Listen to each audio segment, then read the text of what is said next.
And the one thing that really impacts your state of mind is, hi, I'm Cindy Shumaker, and I help people struggling with grief unpack and manage all their emotions with ease and grace. In my video last week, Are Your Emotions Your Enemy? I stated that you could reclaim your power by altering your state. And I received this message from someone asking me to explain exactly how do you do that? How do you change your state of mind? And to explain the difference between that and just being in a mood. So today I'm going to share 8 ways that you can change your state of mind starting now. So to alter your state is to consciously change your current mental state that may have been impacted by emotional trauma or loss. And in this altered state, you experience a sense of disconnection from reality.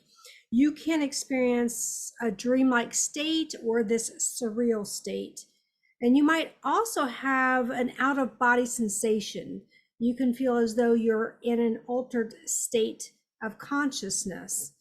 And during this state, your rational or logical thinking can be slowed down, and it's very possible for it to completely shut down. And events that take place while you're in this altered state of consciousness might not be remembered clearly and possibly not remembered at all. And, I think we've all been there to some varying degree. If you've ever gotten some news that has just kind of caught you off guard and knocked the wind out of your sails, and you're just trying to wrap your head around everything that was just told to you, everything else goes away in that moment, and you can't think about what you were just doing. You're just trying to think about what you were just told or the news that you were just given. So I think that's something that we've all experienced. So can you change your state of mind? Yes, absolutely yes. But first, I want to answer that question about what is the difference between a mood and an altered state. So a mood is a fleeting feeling or emotion. If someone speeds past you on the road and then cuts right in front of your car, you may become angry, and you may even yell some of those choice words from behind your steering wheel. I think we've all found ourselves in that situation before as well. Or you may have heard a sad story on the news, or maybe you were scrolling through social media and you read a really sad post, and it may have created this lump in your throat, or tears may well up in your eyes if it's really a bad story. And you may be in that mood for a brief period of time, or you could even feel that way all day long because you just can't stop thinking about that. But it is fleeting, and it usually dissipates in a short period of time, usually within 24 hours. Now, your state of mind is on this higher level. It's like this, the best way I could explain it is it's like this gray cloud hovering over your head wherever you go. You do have control over that fleeting mood, and you have control over your state of mind. So with a mood, you might decide to change your perception of what happened. That car that cut you off may have been racing to the hospital because a loved one was hurt or injured. And maybe they were late for work. So that is actually something that happened to me. I was on my way to work and a car cut me off, almost causing an accident. And it made me really upset because it could have been avoided. But what I later found out is that she was late for work, and one more strike on her time card meant that she would lose her job. So it changed my perception of what was going on in that moment. So a change in perception equals a change in compassion equals a change in your mood. A change in perception equals a change in compassion equals a change in mood. Now, when you change your state of mind, you learn to master your emotions instead of allowing them to master you. You become aware that life is happening all the time without your permission, and you have a choice as to how you react to what is happening around you. Are you going to become a victim of what has happened, or are you going to find a way to rise above what's happening, because your past does not define you? Now, the number one thing that impacts your state of mind is your focus. What are you focusing on? What's the first thing that floods your mind when you wake up in the morning? Is that thought following you all day long, like that gray cloud over your head? How good are you at mastering your thoughts? And so, how do you change your state of mind? The very first thing I want you to do is I want you to be very self-aware of your thoughts and make the decision to notice them, validate them, and take action to change them.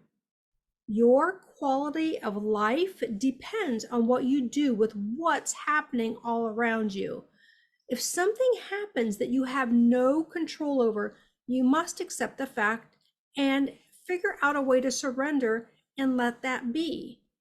Many times our state of being is wrapped up in these situations that we can't undo, that we can't change. So the only answer in these situations is acceptance of what is. And we may not like it because sometimes life's unfair. Many times life is unfair. But until you reach the point of acceptance, you will continue to suffer. Another one is change your self-talk. Talk to yourself like you would talk to your best friend if they were in that same situation that you are right now. Be kind and gentle to yourself. I think we find ourselves beating ourselves up, and all that negative mind chatter it just proves that we are just not kind to ourselves. So change that self-talk. Note your posture.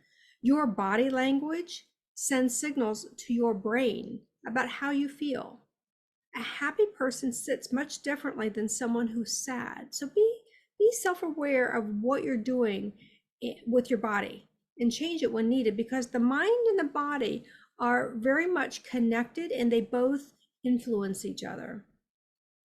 Smile, even when you don't feel like it, because it sends a signal to your brain that you feel better than you actually do. And I know that you may be in a situation right now where you just don't feel like smiling. Things are just kind of crappy right now, aren't they? So if you don't feel like it, just practice by smiling in the mirror, or watch a silly video, or listen to a favorite song. Get in the habit of reaching for feel goods, even if it's just for a few minutes. For you, it could only be 30 seconds because you're just not in a good place. But do this every day to change your state. It really is that important. Move your body. A body in motion stays in motion, and it does elevate your mood. Go for a walk in nature if you can. Dance to your favorite song. That's my favorite thing to do. Turn on my music, my favorite music, and just dance. Find something that you like to do, and you're going to soon find that your stress level does decrease. If you haven't moved your body in a while, for whatever reason, start for 5 minutes and then increase it by a minute each day until you get in the habit of moving your body on a daily basis. And I think what you're going to find is once you start moving and you maybe set that timer for 5 minutes, you realize, I can do a couple more. And before long, you've really increased that time that you're moving your body. Start a daily ritual if you haven't already. Now, some people love to journal. Some read, some do daily devotionals, some exercise. I know people that start their day and end their day writing 3 things that they're grateful for. And if nothing else, use Mel Robbins' suggestion of high-fiving yourself in the mirror every single day.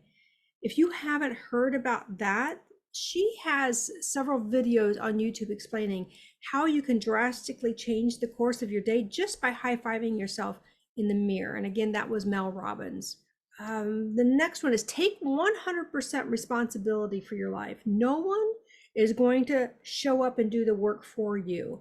Nobody is going to save you. You have to save yourself.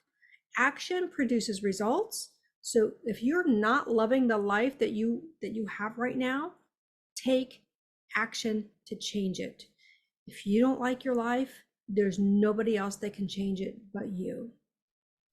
Let go of your expectations of how life should be. Clinging to unmet expectations leads to suffering, and true freedom lies on the other side of those expectations. You deserve to be happy. You deserve to live the life that you want to. So please have patience with yourself and remember, most importantly, that you are not alone. All right, guys, I will see you in the next video. Have a great day. Bye-bye.